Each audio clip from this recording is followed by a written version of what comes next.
Qu'est-ce qui nous a poussé à se retrouver au tribunal? C'est des mêmes raisons. Vous comprenez? Le plus grand problème de cette société, le plus grand problème de cette société, c'est comme j'ai l'habitude de le dire, c'est cette mafia qui a été installée depuis 2018. OK? Et cette mafia aujourd'hui, représentée par ce directeur général qui gère les intérêts de ces mafieux, c'est ça le plus grand problème de cette société. Et donc, écoutez, Monsieur Perra, nous sommes au Congo. Nous avons des Congolais qui travaillent au sein de ces sociétés. Il y a des Congolais qui travaillent au sein de ces sociétés, mais qui nous expliquent comment cette société est déjà morte à l'intérieur. Déjà, cette société, au sein même de cette société, il y a des gangs.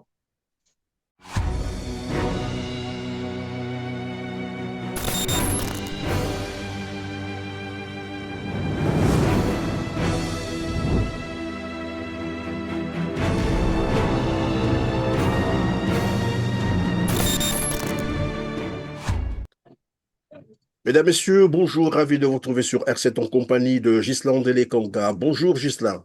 Bonjour, Monsieur Perrin.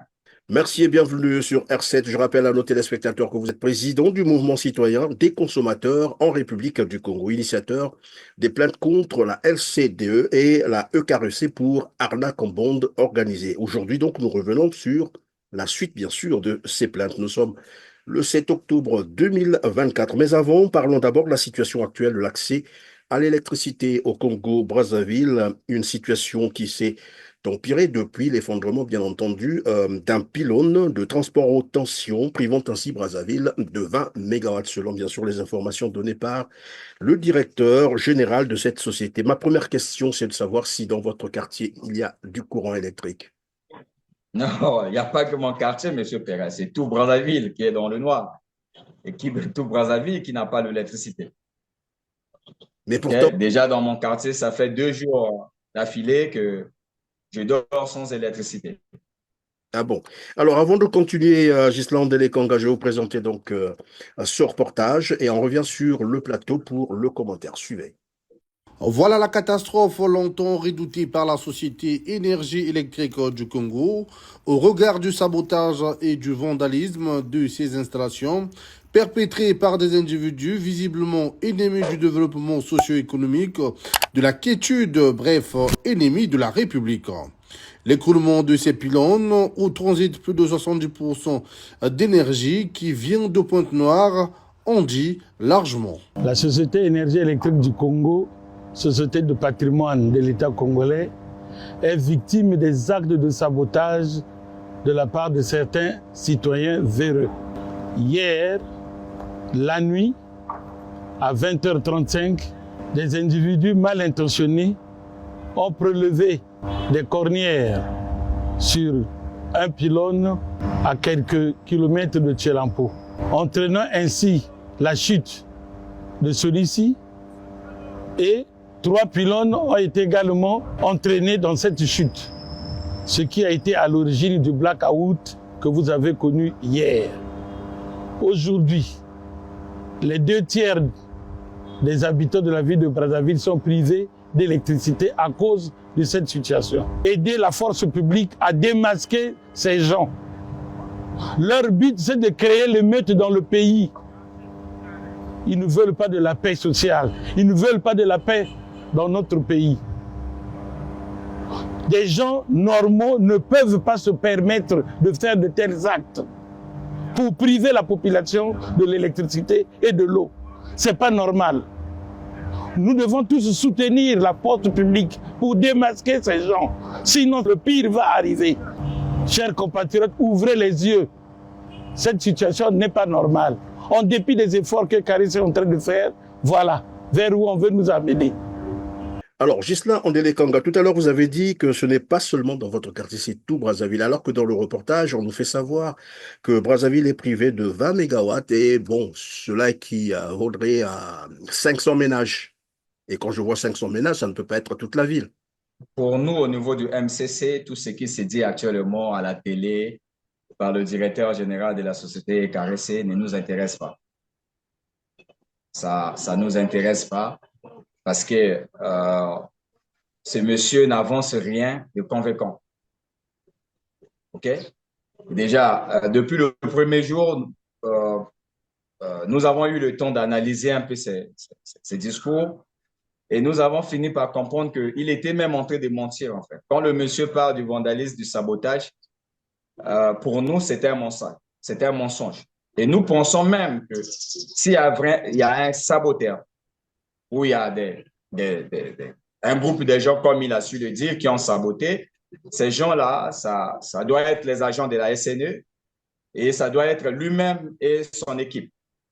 Et pourtant, Okay? dans ses propos, Donc, Ghislain, dans ses propos, il va même plus loin. Il pense que c'est un sabotage qui viserait à déstabiliser le gouvernement congolais. Alors, ça, ce sont les effets de l'incompétence.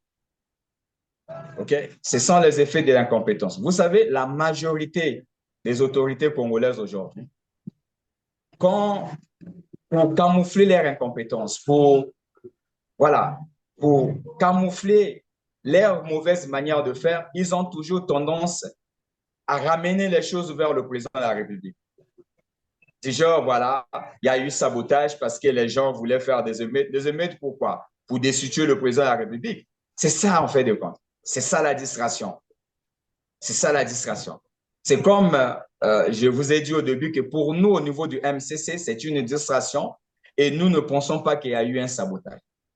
Oui, mais est-ce que, pardon, Voilà Ghislain Ondélé, est-ce que vous avez, quels sont les éléments qui vous permettent évidemment de penser qu'il n'y a pas eu sabotage, par exemple? Déjà, le premier élément, c'est que il y a 3 mois ou 4 mois de cela, le Premier ministre, Colonel Makosso, a été interviewé par des journalistes.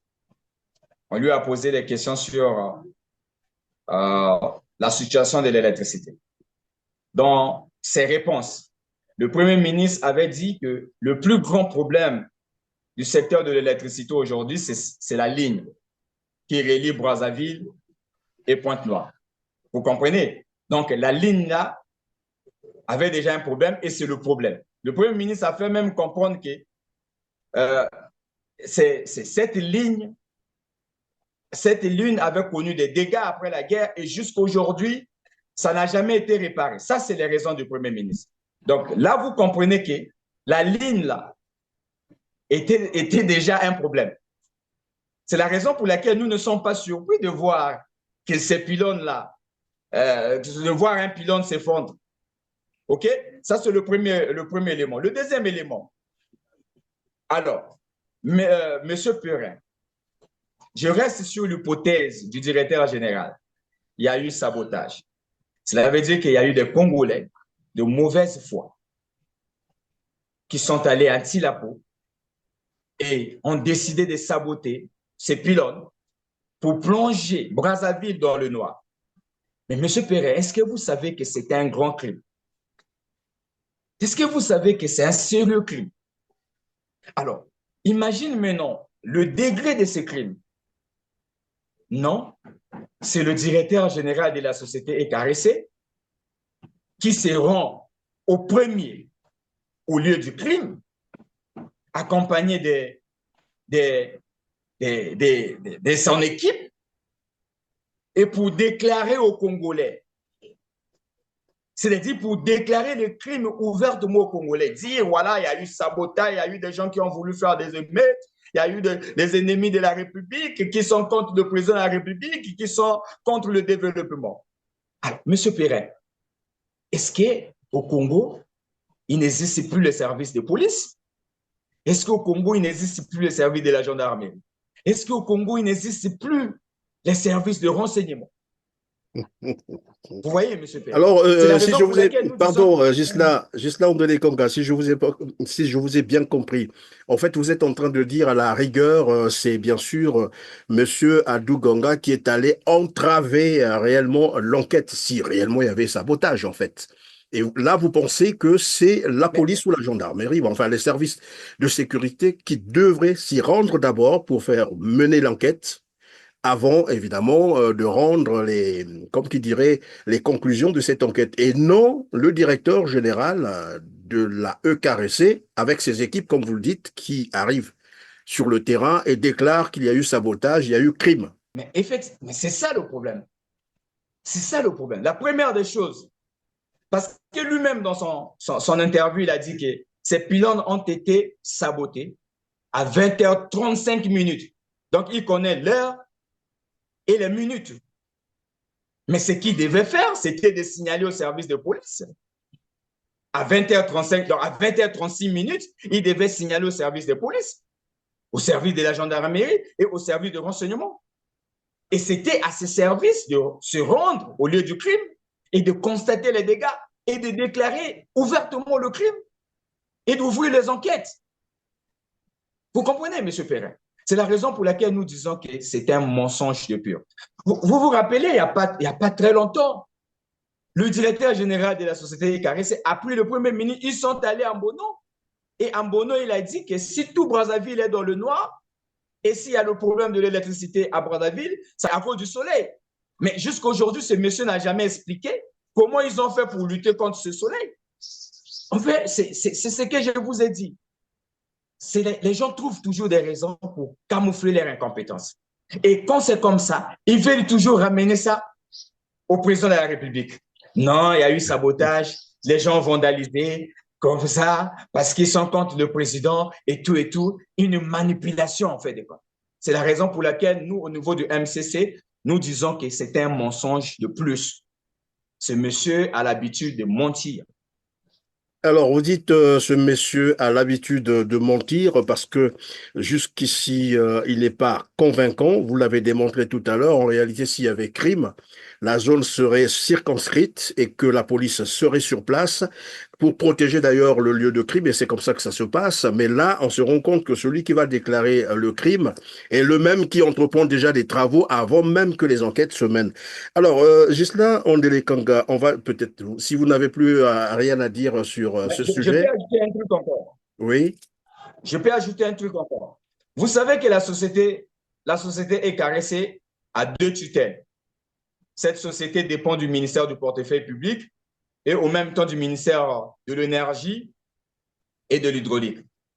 Mais le ministre de l'énergie, il s'est rendu au lieu du crime après au moins 8 jours.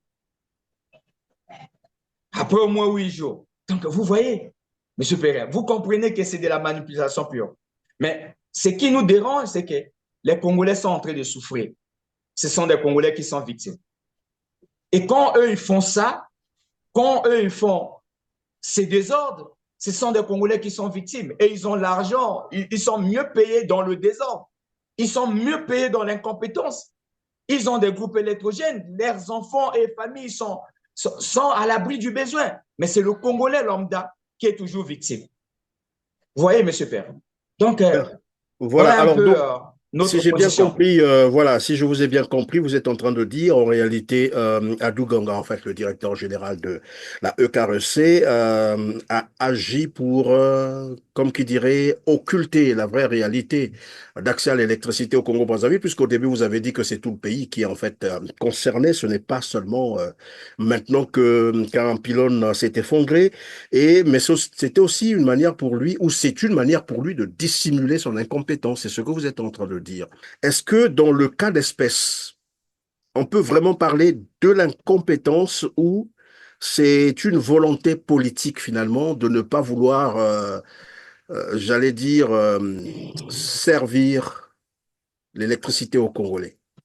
Monsieur Perrin, vous savez, avec vous, nous on avait déjà fait des émissions où j'ai eu à dénoncer ces choses. OK? Mais qu'est-ce qui nous a poussé à se retrouver au tribunal? C'est des mêmes raisons. Vous comprenez? Le plus grand problème de cette société, c'est comme j'ai l'habitude de le dire, c'est cette mafia qui a été installée depuis 2018. OK? Et cette mafia aujourd'hui, représentée par ce directeur général qui gère les intérêts de ces mafieux, c'est ça le plus grand problème de cette société. Et donc, écoutez, M. Perrin, nous sommes au Congo. Nous avons des Congolais qui travaillent au sein de ces sociétés. Il y a des Congolais qui travaillent au sein de ces sociétés. mais qui nous explique comment cette société est déjà morte à l'intérieur. Déjà, cette société, au sein même de cette société, il y a des gangs. Le directeur général de la société aujourd'hui a comme une équipe spéciale. Et certains ingénieurs responsables ne jouent plus leur rôle. Alors, posons-nous la question de savoir, il existe au Congo, au sein de cette société, un directeur central de production et de transport. C'est-à-dire celui qui s'occupe de l'entretien et autres. Mais pourquoi on n'a pas laissé la parole à ces messieurs étant responsables, étant garants à parler?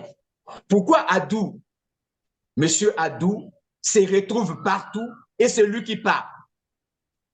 Pourquoi certains responsables de cette société, directeurs centraux, directeurs d'exploitation, directeurs de production, directeurs commerciaux, directeurs du transport, directeurs de distribution, ne s'expriment jamais? Vous comprenez? Parce qu'ils savent que les gens là peuvent s'exprimer et cela peut aller en contradiction avec la mafia et cela peut exposer la mafia. Donc, voilà ce qui se passe au sein de cette société. Alors, nous, pour nous, en fait des comptes, ils peuvent tout faire, ils peuvent faire leur désordre. Mais nous, c'est-à-dire ce qui nous dérange, c'est le fait que le Congolais achète l'électricité avec son argent, mais il est victime de ce qu'il achète. Voilà ce qui nous dérange. Alors, Ghislain Odele Kanga, on va revenir donc sur les plaintes que vous avez déposées. Vous avez porté plainte contre la LCDE et la EKRC pour arnaque en bande organisée. Ça fait quand même longtemps. Est-ce qu'on peut savoir à quel niveau se trouvent ces plaintes? Alors, les plaintes, la dernière audience avec la société KRC et KRC était le 20. Mais excuse-moi d'abord d'ouvrir une petite parenthèse avant. Je vous en prie, allez-y. D'entamer sur les plaintes. Toujours avec cette situation de sabotage, vous n'avez pas suivi le directeur général de la société de l'eau. Lui aussi a organisé une conférence de presse pour dire que si Brazzaville n'a pas l'eau, c'est à cause du sabotage des pylônes. Eh bien, vous comprenez, si Brazzaville n'a pas l'eau, c'est à cause du sabotage des pylônes. Mais avant ce sabotage de pylônes, Brazzaville, il y a beaucoup de quartiers de Brazzaville, les gens n'ont jamais eu l'eau. Il y a des quartiers dans Brazzaville, ça fait 20 ans, 15 ans, et 10 ans, 5 ans, 6 mois, 12 mois, les gens n'ont jamais l'eau. Et aujourd'hui, le monsieur sort encore pour dire que, voilà, je condamne le sabotage, je condamne la destruction des infrastructures. Si on n'a pas l'eau aujourd'hui dans Brazzaville, c'est le désordre, monsieur P. C'est le désordre. En fait, vous êtes en train de vouloir dire que bon, finalement, la direction, comme qui dirait la LCDE et la EKRC, ont saisi cette occasion, l'effondrement d'un pylône, pour tenter, comme qui dirait, de noyer le poisson. En fait, tout le monde sait que ça ne marche pas depuis des décennies, mais on veut saisir cette occasion pour justifier les faiblesses de ces deux entreprises. C'est ça. Mais c'est ça. Aujourd'hui, au Congo, il n'y a pas que les deux, c'est-à-dire la majorité des autorités congolaises.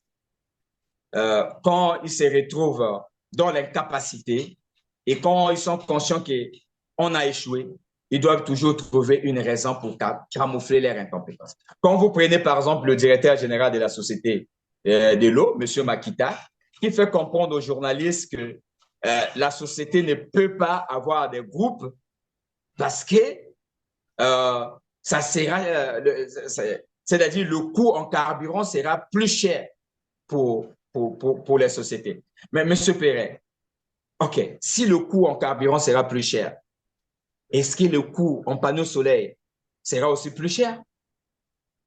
Vous voyez, c'est des questions que nous nous posons, M. Perret. Alors, donc, quand nous voyons un monsieur comme ça passer à la télé et mentir devant voilà, à la chaîne nationale et mentir à tous les Congolais, c'est ce qui nous dérange. C'est ce qui nous dérange, M. Perrin. Alors, revenons sur les plaintes. Sur les plaintes, oui. Les dernières audiences avec les deux sociétés, c'était le 20 septembre. Et ce qui s'est passé le 20 septembre, c'est quoi? On arrive le 20 septembre. Voilà. les avocats de la société de EKRC n'étaient pas dans la salle. On les a cherchés, ils n'étaient pas dans la salle. OK? Mais les avocats de la société de l'eau étaient quand même là, mais ils n'étaient pas prêts. Alors, ce qu'il faut retenir, c'est que le 19 juillet, parce que notre audience avant l'audience du 20 était le 19 juillet. Qu'est-ce qui s'est passé le 19 juillet? Le 19 juillet, ces conseils sont revenus auprès du tribunal pour demander au président du tribunal de rejeter nos requêtes, juste parce que, d'après eux, les Congolais qui ont porté plainte n'ont aucun lien avec les sociétés. Donc, il n'y a aucun contrat qui relie les Congolais, que ce soit ceux de l'électricité, ceux de l'eau, à ces deux sociétés. Donc, ils ont demandé au tribunal de rejeter ces requêtes parce que nous n'avons pas qualité. Alors, nous sommes répartis au tribunal pour faire comprendre au président du tribunal que oui, mais s'ils disent qu'il n'y a pas un contrat en bonne et due forme, mais qui logiquement devait donner à ses clients ces contrats en bonne et due forme? C'est la société. Pardon, Ghislain Ondele-Kanga, on va s'arrêter un instant à ce niveau-là. Les avocats font comprendre à la justice que les clients qui portent plainte par la voie, bien sûr, de votre mouvement, n'ont pas de contrat qui les lie avec ces sociétés, soit avec la LCDE dans le cas de l'eau, soit avec la EKRC dans le cas de l'électricité. Ça veut dire quoi concrètement? Ça veut dire que ces deux sociétés-là fournissent leurs produits sans avoir préalablement fait signer des contrats ou requis à ses abonnés la signature des contrats. Donc les contrats n'existent pas. Bien sûr. Et donc c'est de l'arbitraire. Ça veut dire que c'est de l'arbitraire. L'argent qu'on prélève ou qu'on facture à ses abonnés, c'est arbitraire parce qu'il n'y a pas de contrat. C'est ce que ça veut dire. Mais bien sûr, M. Perret. Quand nous parlons de la mafia, vous pensez que c'est quoi?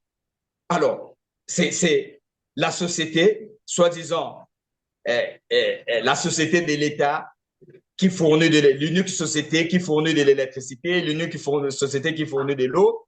Mais quand un Congolais vient pour un abonnement, on ne lui donne pas un contrat. Quand nous parlons du contrat, c'est qu'on parle d'un document où, dans ce document, on retrouve les engagements et les obligations des deux parties. C'est-à-dire les engagements du fournisseur, les obligations du fournisseur et les engagements du client et les obligations du client. Ces documents n'existent pas. Et qu'est-ce que ces sociétés donnent aux clients? Un petit morceau de papier et puis à la fin, on vous dit, vous payez et vous attendez la facture. C'est comme ça qu'ils fonctionnent. Ces sociétés fonctionnent avec les clients. Alors, arrivé au tribunal, leurs avocats ont invoqué, c'est là comme une raison que le tribunal ne devait pas accepter nos requêtes. Ils ont dit que ces Congolais n'ont pas de contrat. Ils ont même demandé au tribunal de nous demander de ramener les preuves de contrat. Mais nous avons fait comprendre au tribunal, OK, on reste sur l'hypothèse qu'il n'y a aucun contrat. Mais qu'est-ce qui fait que ces sociétés, chaque 2 mois, déposent les factures dans les domiciles de ces Congolais et exigent aux Congolais, à ces Congolais de venir payer?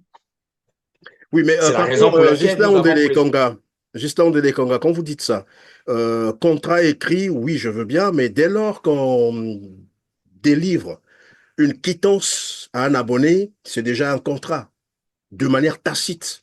Il y a un contrat qui s'établit et que les gens sont abonnés depuis des décennies, depuis des années, depuis des mois.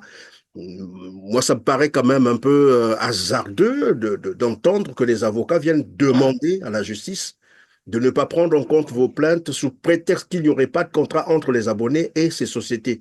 Mais à la rigueur, si on tenait compte de cela, j'allais dire, ça veut dire que la EKRC doit payer beaucoup d'argent. C'est de l'escroquerie pure et simple.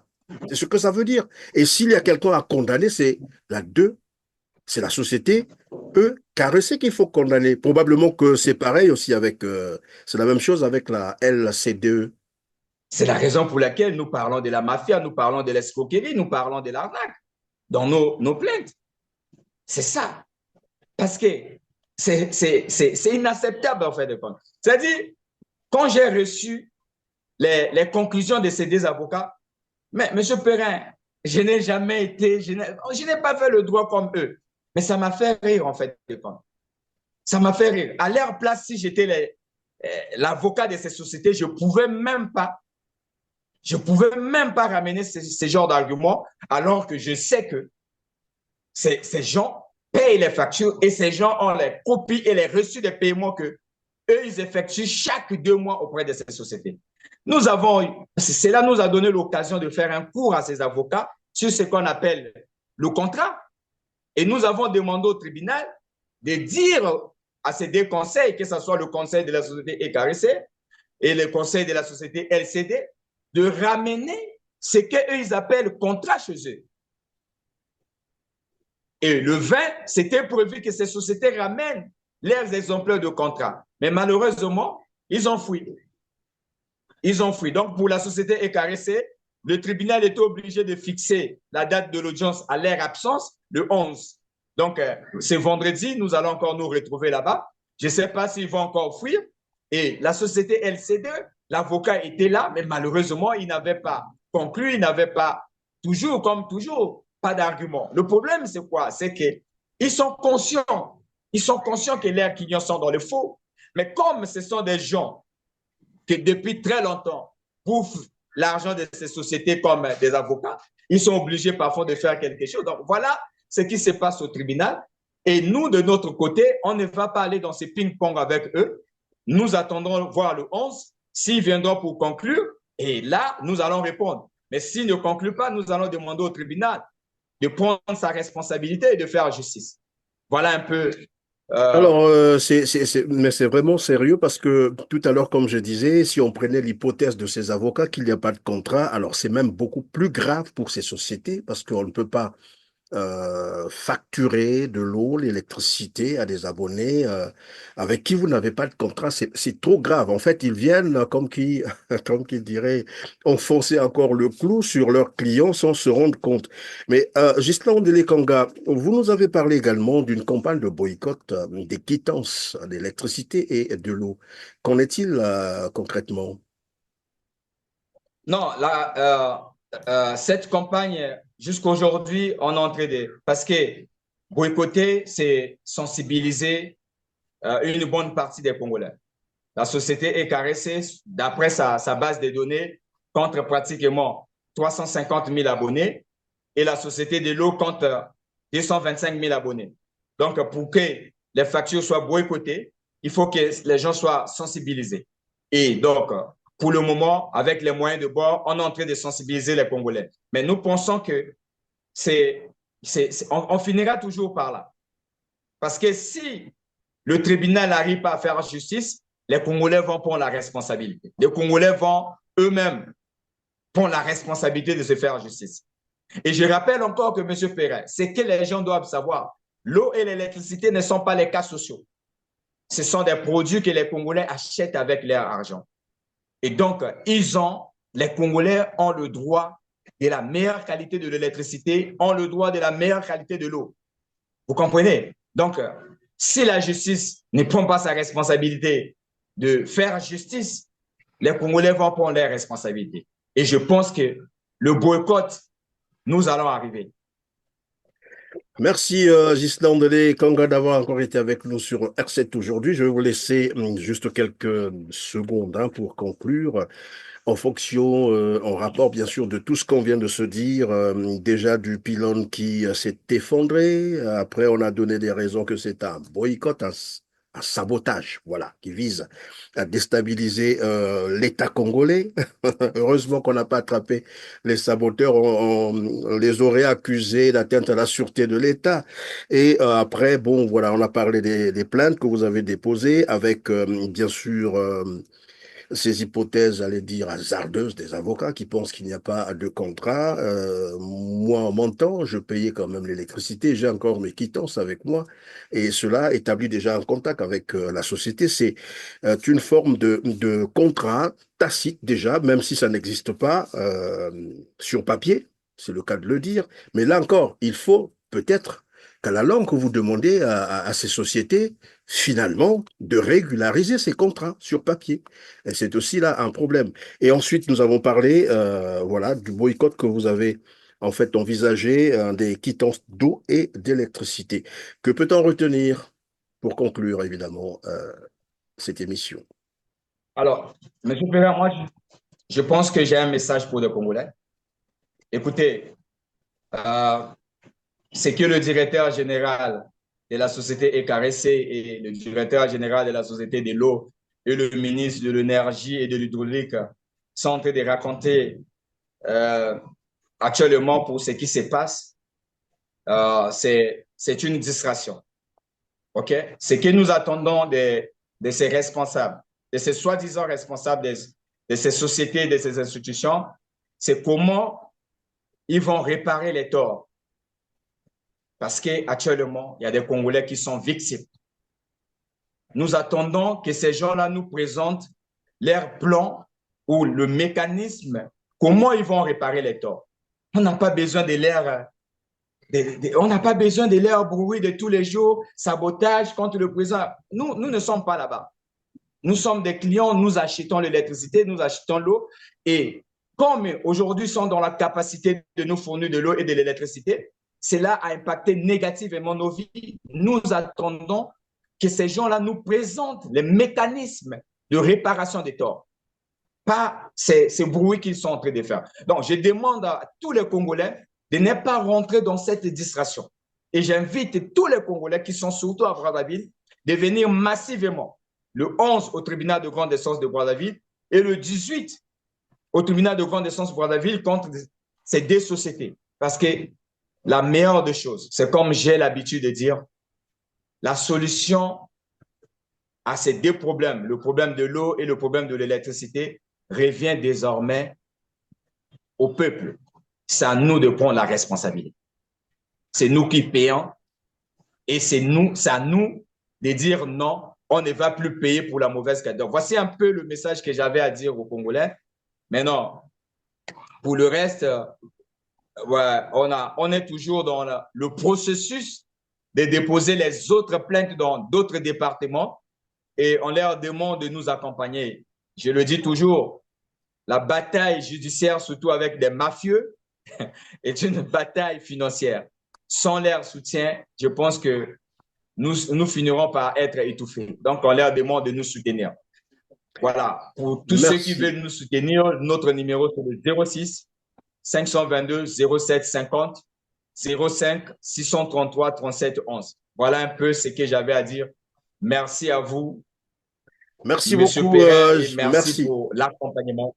Merci beaucoup, Gisela Ondele Kanga. Vous avez dit, le dernier mot revient à la population, c'est-à-dire au peuple congolais. Vous avez dit tout à l'heure, c'est au peuple congolais de prendre ses responsabilités. En tout cas, grand merci d'avoir encore été avec nous sur R7. Je rappelle que vous êtes président du mouvement citoyen des consommateurs en République du Congo. Et merci aussi d'avoir disposé tout ce temps. Merci, monsieur Perrin. Je vous en prie, mesdames, messieurs. C'est la fin de cette émission. Merci de nous avoir suivis. Cliquez sur le petit pouce en l'air juste en bas de la vidéo. Partagez massivement. C'est une situation, en fait, c'est une question qui concerne tous les Congolais, l'eau et l'électricité. Comme j'aime à le dire, l'électricité est pour une société moderne ce que l'air est pour la vie. Quand il n'y a pas d'électricité, ben voilà, la vie n'existe plus, la société est morte. En tout cas, merci donc de nous avoir suivis. On se retrouve très prochainement.